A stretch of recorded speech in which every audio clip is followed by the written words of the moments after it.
This is a mushrooms P.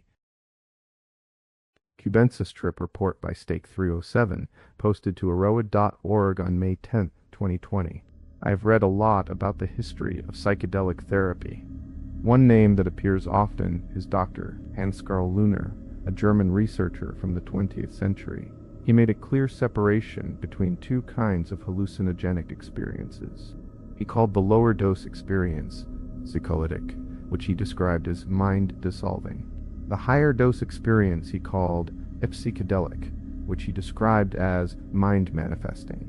The only thing that changes between the two, according to Luhner, is the amount of the drug. Low and medium doses give a psycholytic state, while a full psychedelic state appears only when the dose is high. In a psycholytic state, the person still pays attention to the outside world. In a psychedelic state, the attention turns inward. I have had 5 to 8 psycholytic trips in my life. 2 of those were with LSD, and the rest were with magic mushrooms. All of those trips happened at music festivals, where the crowd, the lights, and the loud beats made the experience feel like a party. I also tried MDMA about a dozen times, but I do not count that as a psychedelic experience. As my confidence with low doses grew, my curiosity about a true psychedelic state grew as well. I have always been careful with drugs, and I only recently felt ready to try a high dose. The timing felt right because life was good. My daughter had been born a few months earlier, and I felt that I wanted to meet the universe directly. I have a lot of respect for psychedelics, so I spent many weeks reading scientific papers, forum posts, and safety guides. I wanted to know exactly how to prepare for a high dose. After comparing several methods, I decided to follow the protocol that was created at Johns Hopkins University for producing spiritual peak experiences. I work as a neuroscientist, and I am a skeptic by nature, so a protocol that was designed in a research setting felt more trustworthy than a shamanic ritual.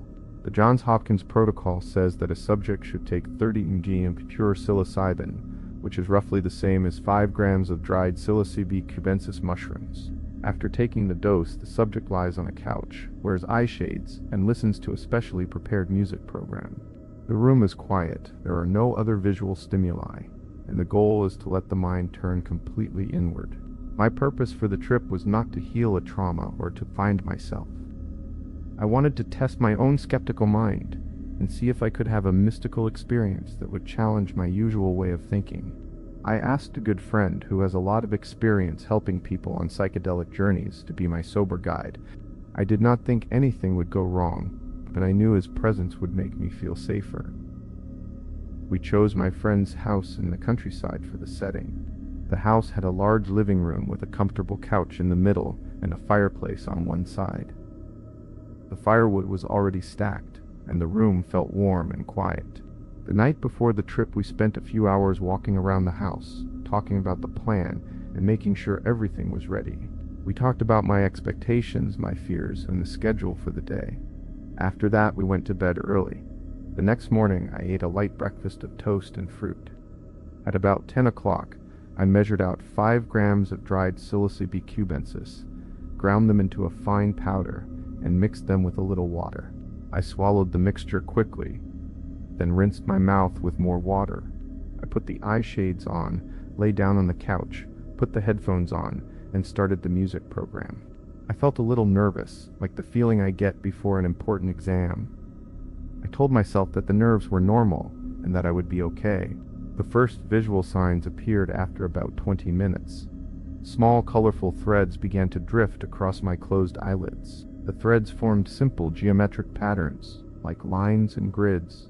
Within a few minutes, the patterns became more complex. The lines turned into faces, the grids turned into shapes that reminded me of the Mandelbrot set, and the colors grew brighter. The visuals were vivid, but at the same time, they seemed faint against a dark background, as if they were being projected on a black screen. My body felt tense during the come up. My muscles tightened, my shoulders rose, and I could feel my heart beating faster. The intensity of the experience rose quickly, and I knew that I was on a fast track. At the same time, a voice inside my head tried to comment on what was happening. The commentary faded quickly because it could not keep up with the speed of the images. My mind started to understand the visions not with words, but with pure feelings and simple concepts. It it felt strange, but not uncomfortable. The nervousness I had felt at the beginning disappeared as the visual patterns took over my attention. One of the most striking images was an Aztec-style skyscraper city. The city seemed to exist in 1, 2, 3, and 4 dimensions at the same time. The buildings rose and folded in ways that defied normal physics. While I was looking at this city, I felt a strong sense that other beings were present. I did not hear any voices, but I felt that I might be an entity visiting the mind of another being, or that the being I was seeing was a part of me. The feeling was both humbling and oddly comforting. About 2 hours after the dose, I asked my guide for a cup of tea. I sat up on the edge of the couch, still wearing the eye shades and the headphones. The fire was burning in the fireplace, and the heat brushed my face. My guide brought a steaming mug and placed it gently in my hands. The cup was warm, and the tea smelled of herbs and a hint of citrus. In that moment, I felt as if a stranger in the middle of a cold winter night had offered me a drink while I was walking across a frozen landscape. I felt grateful for his help. While I sipped the tea, I noticed that the body load, the feeling of tension in my muscles, started to ease. I realized that I was near the peak of the trip and that the intensity would not increase much more. The music was the only external stimulus I could hear. My friend had asked a musician to create a special soundtrack for this session. The soundtrack was not a collection of separate songs, but a continuous flow of sounds that blended together. It combined recordings of rain, wind, and birds with piano, violin, a small choir, and folk instruments. Whenever the music shifted, my mood shifted as well. One passage made me feel deep sadness, the next one filled me with love, another one gave me a sense of loss, and yet another brought gratitude. It was as if the music was opening different doors in my mind, and each door led to a different emotional room. During the music, I felt that I was looking at an exhibition in a museum that held the collective memories of all humans.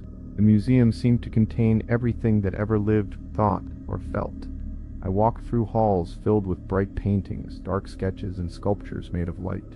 I sensed that I was part of a larger whole, that past, present, and future beings had all contributed their experiences to this shared pool.